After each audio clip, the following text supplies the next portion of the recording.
দর্শক, গত বৃহস্পতিবার রাত 10টার পর থেকেই প্রধান উপদেষ্টার বাসভবনে যে সামনের রাস্তা অর্থাৎ যমুনার সামনে যে রাস্তাটি রয়েছে এই রাস্তায় অবস্থান নিয়েছিল এনসিপি সহ বিভিন্ন রাজনৈতিক সংগঠন, ছাত্র সংগঠনের কিছু ছাত্র সংগঠনের সদস্যবৃন্দ। তারা এখানে রাতভর তাদের বিক্ষোভ কর্মসূচি পালন করেছে। তাদের যে বিক্ষোভ কর্মসূচিটি ছিল সেই বিক্ষোভ কর্মসূচির মূল কারণটি ছিল তারা স্বৈরাচারী শাসক, বিগত 15 বছরের যে স্বৈরাচারী শাসক শেখ হাসিনা, তার রাজনৈতিক দল আওয়ামী লীগকে নিষিদ্ধের দাবিতে তারা রাতভর এই প্রধান উপদেষ্টার বাসভবন যমুনার সামনে অবস্থান করেন।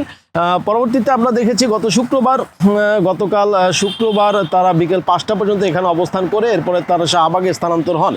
তো তারই ধারাবাহিকতায় প্রধান উপদেষ্টার নিরাপত্তার সাথে আজ 10 তারিখ শনিবার ঢাকা মেট্রোপলিটন পুলিশের অফিসিয়াল ফেসবুক পেজে একটি গণবিজ্ঞপ্তি প্রচার করা হয়। সেই গণবিজ্ঞপ্তিটি এমনটি ছিল যে আমি যদি আপনাদেরকে একটু পড়ে শোনাই যে জনশৃঙ্খলা ও মাননীয় প্রধান উপদেষ্টার নিরাপত্তা রক্ষার স্বার্থে ঢাকা মেট্রোপলিটন পুলিশ অর্ডিন্যান্স 3/76 এর 29 ধারায় অর্পিত ক্ষমতা বলে আজ অর্থাৎ 10 মে 2025 হতে পরবর্তী নির্দেশ না দেওয়া পর্যন্ত বাংলাদেশ সচিবালয় এবং প্রধান উপদেষ্টার বাসভবন যমুনা ও এর আশেপাশের এলাকা অর্থাৎ এখানে যদি আমি একটু স্পেসিফিকলি আপনাদেরকে বলি, হোটেল ইন্টারকন্টিনেন্টাল, কাকরাইল মসজিদ মোড়, অফিসার্স ক্লাব মোড়, মিন্টু রোড এই সকল এলাকাতে সকল প্রকার গণ জমায়েত, সভা সমাবেশ, মিটিং মিছিল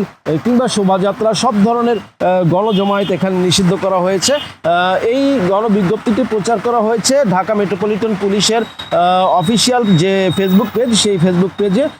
এখানে স্বাক্ষরিত কমিশনার শেখ মোহাম্মদ সাজ্জাদ আলী এনডিসি, তার স্বাক্ষরিত এই গণবিজ্ঞপ্তিটি মূলত প্রধান উপদেষ্টা ডক্টর মোহাম্মদ ইউনূসের নিরাপত্তার স্বার্থে পুলিশ প্রশাসনের এই ধরনের কর্মসূচি সেটি হয়তোবা নেওয়া হয়েছে। কিন্তু আমি এই মুহূর্তে আপনাদেরকে নিয়ে রয়েছি প্রধান উপদেষ্টার বাসভবন যমুনার সামনে যে রোডটি রয়েছে আমি সেখানে রয়েছি। আমি কিছুক্ষণ আগে কাকরাইল মোড় থেকে এসেছি, সেখানে আমরা দেখেছি যে পুলিশ প্রশাসনের কঠোর অবস্থান। পাশাপাশি আমরা এটাও দেখতে পাচ্ছি যে প্রধান উপদেষ্টার বাসভবনের সামনে থেকে গিয়ে যমুনার সামনে থেকে গিয়ে যদি আপনি ইন্টারকন্টিনেন্টালের যে রোডটা সেই রোডটাতে আমরা দেখতে পাচ্ছি সব ধরনের প্রাইভেট পরিবহন এখানে চলাচল করতে দেওয়া হয়েছে, রাস্তা মোটামুটি খুলে দেওয়া হয়েছে। কিন্তু নিরাপত্তার স্বার্থে এখান থেকে কোনো ধরনের সাধারণ জনগণকে প্রবেশ করতে দেওয়া হচ্ছে না, কেউ পায়ে হেঁটে প্রবেশ করতে পারছে না, কিংবা কোনো ধরনের পাবলিক পরিবহন এখানে প্রবেশ করতে দেওয়া হচ্ছে না। পাশাপাশি এখানে নিরাপত্তার কঠোর অবস্থান আমরা দেখতে পাচ্ছি, পুলিশ প্রশাসনকে দেখতে পাচ্ছি। এখানে কিছুক্ষণ আগে আমি বাংলাদেশ সেনাবাহিনীর কর্মকর্তাদেরকে দেখেছি, সেনাবাহিনী কর্মকর্তার গাড়ি আপনারা হয়তো একটি দেখতে পাচ্ছেন যে এখানে কঠোর নিরাপত্তা নেওয়া হয়েছে। পাশাপাশি এখানে যেন কোনো ধরনের অপ্রীতিকর ঘটনা না ঘটে সেজন্য পুলিশের সজাগ দৃষ্টি রয়েছে। তো এই ছিল প্রধান উপদেষ্টার বাসভবন যমুনার নিরাপত্তা কেন্দ্রিক আজকের যে গণবিজ্ঞপ্তি সেই বিষয়ে আপনাদেরকে জানানোর চেষ্টা করলাম। পরবর্তীতে আশা করছি নতুন কোনো বিষয় নিয়ে আপনাদের সাথে সংযুক্ত হবে। সে পর্যন্ত ভালো থাকুন। আসসালামু আলাইকুম।